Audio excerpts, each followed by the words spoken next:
सरकारी जमीन से अवैध कब्जे हटाने की हाई कोर्ट के फैसले पर अब सुप्रीम कोर्ट ने रोक लगा दी है। सरकारी जमीन पर बने लाखों घर, खेत और सालों पुरानी इमारतों को क्या अब राहत मिल गई है? क्या हाई कोर्ट का अतिक्रमण हटाने वाला आदेश रुक गया है? और क्या 1,67,000 से ज्यादा लोगों की सबसे बड़ी चिंता फिलहाल टल गई है? नमस्कार, मैं हूं सुनैना कश्यप और आप देख रहे हैं खबर हाट हिमाचल। आज बात करेंगे सुप्रीम कोर्ट के उस बड़े फैसले की जिसने हिमाचल प्रदेश में सरकारी जमीन पर कब्जों को लेकर चल रही सबसे बड़ी कानूनी लड़ाई को नया मोड़ दे दिया है। हिमाचल में सरकारी भूमि पर अवैध कब्जों का मामला कोई नया नहीं है। ये विवाद पिछले 2 दशकों से अदालतों और सरकारों के बीच चलता आ रहा है। साल 2002 में तत्कालीन सरकार ने सरकारी जमीन पर कब्जा करने वाले लोगों से आवेदन मांगे थे। 15 अगस्त 2002 तक 1,67,339 आवेदन मिले, जिनमें करीब 24,198 एकड़ सरकारी भूमि को नियमित करने की मांग की गई। यानी ये मामला कुछ लोगों का नहीं बल्कि पूरे प्रदेश के लाखों परिवारों और हजारों एकड़ सरकारी जमीन से जुड़ा हुआ है। अगस्त 2025 में हिमाचल हाईकोर्ट ने इस मामले में ऐतिहासिक फैसला सुनाया।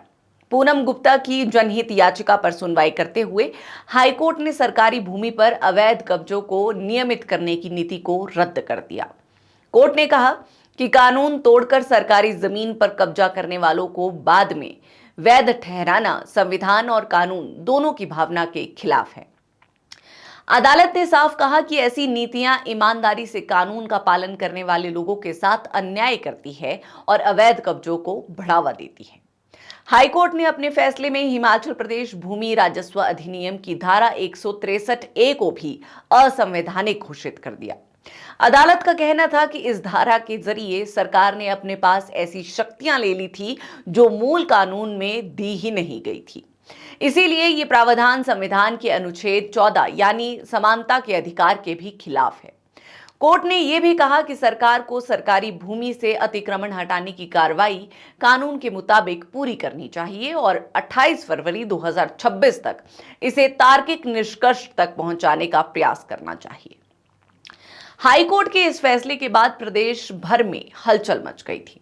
जिन लोगों ने सालों पहले सरकारी जमीन पर घर बनाए या खेती की, उनके सामने भविष्य को लेकर बड़ा सवाल खड़ा हो गया। कई लोगों को डर था कि अब उनके खिलाफ कार्रवाई हो सकती है। वहीं दूसरी ओर पर्यावरण और सरकारी संपत्ति की सुरक्षा की मांग करने वाले लोग हाईकोर्ट के फैसले का समर्थन कर रहे थे। इसी फैसले को चुनौती देते हुए हिमाचल सरकार सुप्रीम कोर्ट पहुंची। सरकार ने विशेष अनुमति याचिका यानी SLP दाखिल कर हाईकोर्ट के आदेश पर रोक लगाने की मांग की। सुप्रीम कोर्ट में प्रारंभिक सुनवाई के दौरान जस्टिस विक्रम नाथ और जस्टिस संदीप मेहता की बेंच ने राज्य सरकार की दलीलें सुनी और फिलहाल हाईकोर्ट के फैसले पर अंतरिम रोक लगा दी। सुप्रीम कोर्ट ने आदेश दिया है कि अगली सुनवाई तक सरकारी भूमि और विवादित संपत्तियों के संबंध में यथास्थिति यानी स्टेटस को बनाए रखा जाएगा। इसका मतलब यह है कि अभी जिस स्थिति में जमीन है उसमें कोई बदलाव नहीं किया जाएगा। फिलहाल बड़े पैमाने पर कब्जे हटाने की कार्रवाई भी नहीं होगी। हालांकि इसका यह मतलब बिल्कुल नहीं है कि कब्जे वैध हो गए हैं या सरकार ये मामला जीत गई है। ये केवल एक अंतरिम राहत है। अंतिम फैसला अभी आना बाकी है। सुप्रीम कोर्ट ने राज्य सरकार की ओर से अपील दाखिल करने में हुई देरी को भी माफ कर दिया है। साथ ही इस मामले को पहले से लंबित एक अन्य समान याचिका के साथ जोड़ने का फैसला लिया है ताकि दोनों मामलों की सुनवाई एक साथ हो सके।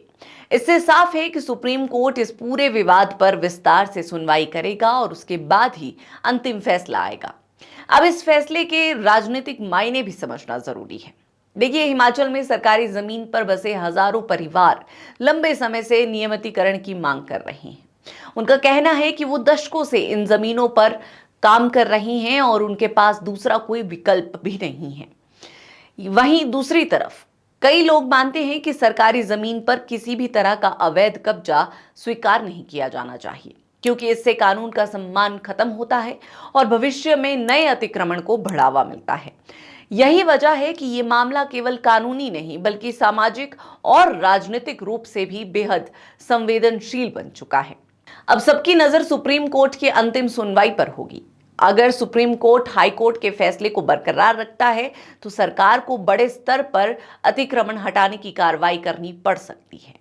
लेकिन अगर सरकार की दलीलें स्वीकार होती हैं तो सरकारी भूमि के नियमितीकरण को लेकर नई कानूनी और राजनीतिक बहस शुरू हो सकती है। फिलहाल इतना तय है कि 1,67,000 से जुड़े मामलों में तत्काल कार्रवाई पर रोक लग गई है, लेकिन ये सिर्फ अस्थायी राहत है। अंतिम फैसला सुप्रीम कोर्ट के हाथ में है और वही तय करेगा कि हिमाचल में सरकारी जमीन पर दशकों पुराने कब्जों का भविष्य क्या होगा। बहरहाल आज की इस चर्चा को आप किस तरह देखते हैं, आपकी क्या राय है, कमेंट सेक्शन में जरूर बताएं और चैनल को सब्सक्राइब करना ना भूलें।